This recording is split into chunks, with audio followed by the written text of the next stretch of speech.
প্রধানমন্ত্রী তারেক রহমানকে নিয়ে সামাজিক যোগাযোগ মাধ্যমে আপত্তিকর পোস্ট। সেই পোস্ট ঘিরে মামলা, দল থেকে বহিষ্কার আর শেষ পর্যন্ত গ্রেফতার। রাজধানী থেকে গ্রেফতার হয়েছেন বহিষ্কৃত নেতা গাজী সালাউদ্দিন তানভীর।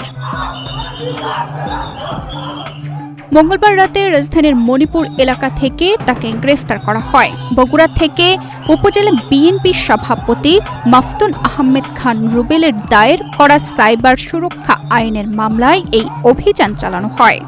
এনসিপির কেন্দ্রীয় যুগ্ম সদস্য সচিব গাজী সালাউদ্দিন তানভীর সে তার ফেসবুক ওয়ালে আমাদের মাননীয় প্রধানমন্ত্রী সম্পর্কে একটি কটূক্তিমূলক একটি পোস্ট দিয়েছেন। এভাবেই কোটি কোটি মানুষের ঘরে দেশ জুড়ে ফ্রিজ একটাই, ওয়ালটন।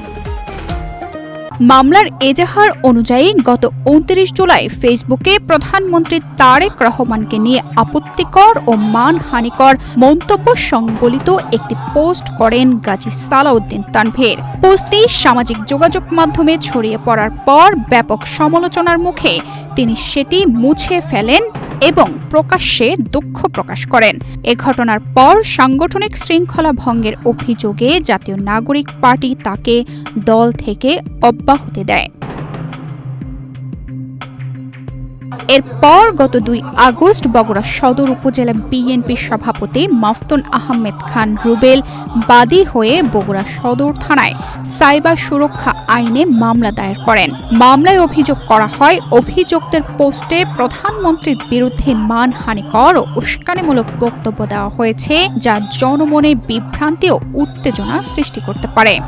উক্ত পোস্টের প্রেক্ষিতে আমাদের বগুড়া জেলার সদর বিএনপির সভাপতি মাকতুব খান রুবেল ভাই উনি বাদী হয়ে সদর থানাতে আইসিটি অ্যাক্ট সহ আরও আদার সেকশন পেনাল করে একটি মামলা দায়ের করেছেন। বাদী মাফতুন আহমেদ খান বলেন, প্রধানমন্ত্রীকে নিয়ে কৌরুচিপূর্ণ মন্তব্যের ঘটনায় বিএনপির সিনিয়র নেতাদের সঙ্গে আলোচনা করেই আইনগত ব্যবস্থা নেওয়ার সিদ্ধান্ত নেওয়া হয়। বগুড়া সদর থানার ভারপ্রাপ্ত কর্মকর্তা ইব্রাহিম আলী গাজী জানান, মামলার ভিত্তিতে রাজধানীর মণিপুর এলাকা থেকে গাজী সালাউদ্দিন তানভীরকে গ্রেফতার করা হয়েছে। তাকে বগুড়ায় এনে আদালতের মাধ্যমে কারাগারে পাঠানো হয়েছে। তাকে গ্রেপ্তারের নির্দেশনা ছিল এবং গতকাল রাত অনুমান 5:30টার দিকে আমরা ডিএমপির মিরপুর থানা এলাকার মণিপুর এলাকা হতে আমাদের ডিবির একটি টিম, সদর থানার একটি টিম সহ তাদের গ্রেপ্তার করতে আমরা সক্ষম হয়েছি উঠাবো এবং তাকে আমরা রিমান্ডের জন্য আবেদন করব যে এর সাথে আর কারো সংশ্লিষ্টতা আছে কিনা। তানজিদা রহমান, ইনায়া, বাংলাদেশ প্রতিদিন।